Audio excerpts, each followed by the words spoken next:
Hey, what's up, everybody? Welcome to this week's real estate breakdown. This is actually going to be part two on my 1031 exchange, which started with one property and I actually bought the next property. So I'm going to tell you about the numbers, why I did this, why this makes the most sense for the situation that I was in. And hopefully you can learn from this if you are a landlord or an aspiring landlord. So if you are not familiar with me, my name is Greg. I've done at this point about 500 properties, flips, wholesales, rentals. Got a lot of experience, and you'll notice in this business, once you start getting good at finding deals, you're going to want to keep some of these deals for yourself, and you don't want to sell them to other people. So I've been doing that for 5 years, being a landlord. So part of being a landlord is knowing when to sell and why you should do a 1031 exchange if you can. So I'm going to talk about the replacement property that I exchanged in this video. So if you get value from this, do me a favor, subscribe to the YouTube channel, like the video.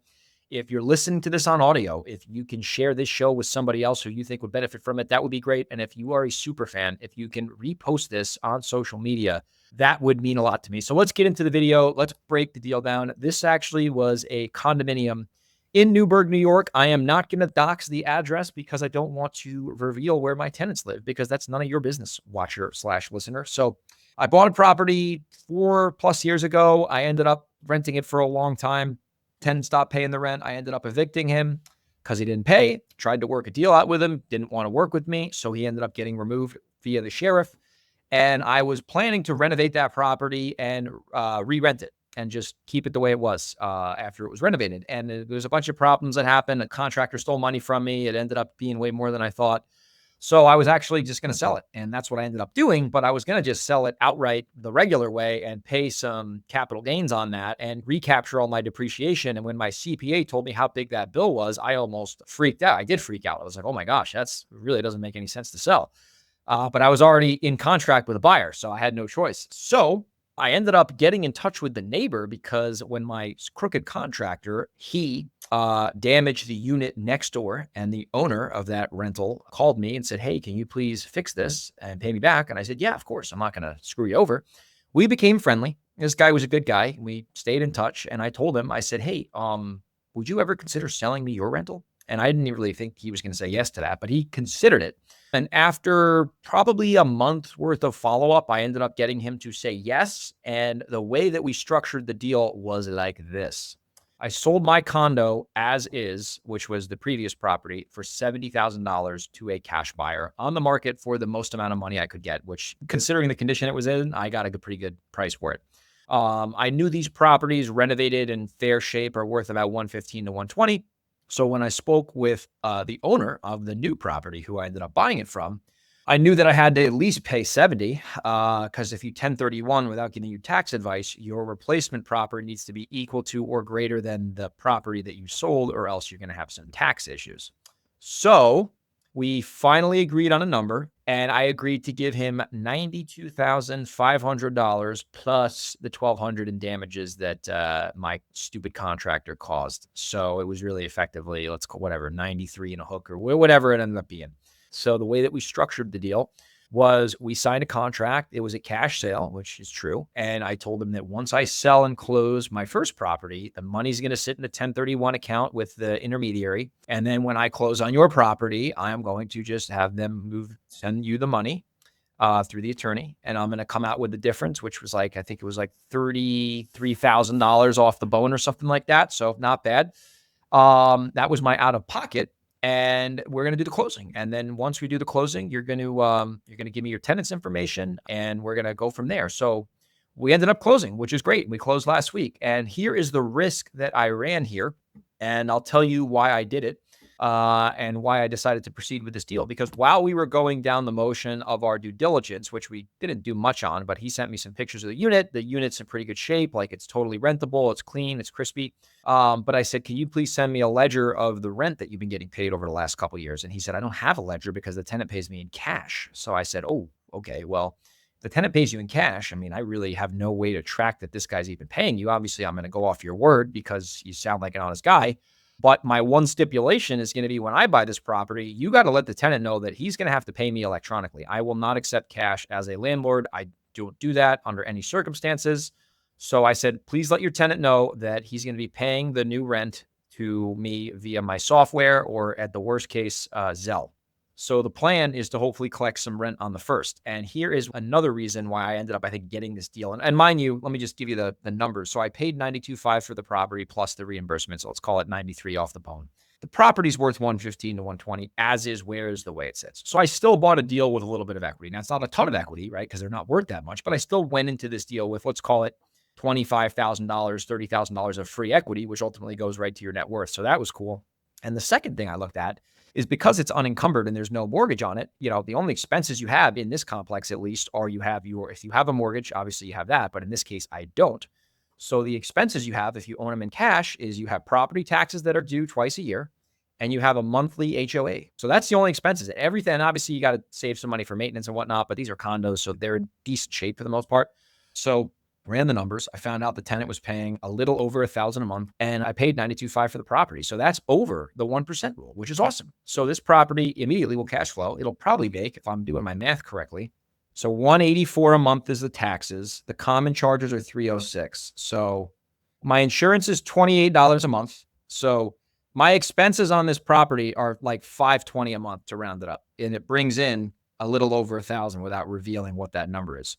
So this property conservatively makes about $580 a month of net cash flow after all the expenses are paid. And obviously that's not taking in some maintenance, but the property is in good shape and it's just a condo that's literally like 400 square feet. So there's not much maintenance. You probably get calls every now and then, but it's not bad. And now let's run that on an annual basis. I'm just going through these numbers with you. So we run that on an annual basis. Let's call it 500, just so we save $80 a month for maintenance stuff. So 500 times 12, $6,000 a year of net cash flow. That's free. And I think I paid cash for it, but the money I had to put in on top of what the 1031 company sent was like $33,000. So 18% cash on cash return on the money I had to come out of pocket on, because the rest of the money was already in from another deal. So that's not bad. That's really, really good. If you can get a 15% plus cash on cash return on a rental, you should definitely buy that deal. So that's why I did this. And the reasoning for this was, I was kind of staring down the gun of three situations when the original property kind of went into shambles after the eviction. I could spend 50 grand renovating my property to probably get 14 and change in rent. I didn't want to do that. I could sell the property, pay huge capital gains, and walk away with good money, but not that good of a profit after paying the taxes, which I really didn't want to do. Or in this case, instead of spending 50 grand to renovate my crappy property, I could sell that. And then instead of spending $50K, I could spend $33,000, which I'm saving. So save $17,000 in actual cash that I'd have to be out of pocket on, and get a property that's paying almost market rent with a tenant that's allegedly proven. So that was the best option, and have about $25,000 worth of free equity because it's worth more than what I paid. So in my calculations, not that I'm some math genius, that seemed to make the most sense, is instead of spending the 50, instead of paying the tax, spend the 33, get a nice dividend every month, assuming the tenant pays rent, and ride this thing into the sunset. So that was my plan. That's what I ended up doing. So now, obviously, the X factor is hopefully on the first we get rent and there's no issues with the tenant. But that's the property. That's the replacement property. Let me kind of summarize this breakdown for you and just let you know when you should probably do some of these 1031 exchanges. In this case, if you're planning to sell a rental property for whatever reason, you should always try to 1031 exchange if it makes sense, like this one, before you go sell it outright and pay the big, depreciation, recapture, and capital gain. Because even if you're out of pocket on the 1031 exchange, it's going to most likely make more financial sense compared to what you'd have to pay in taxes. So that's why I did this. And you also, hopefully get a good tenant where you're getting rent. So that's reason number one. Thing number two, the reason I did this with, I would say, limited due diligence, not that I didn't do no due diligence, I got pictures and everything. I know this area pretty well. I know the complex pretty well. I understand what rents are. I understand the types of tenants who live here. I understand what the expenses are. I know this building really well because I've been a landlord here for almost 5 years.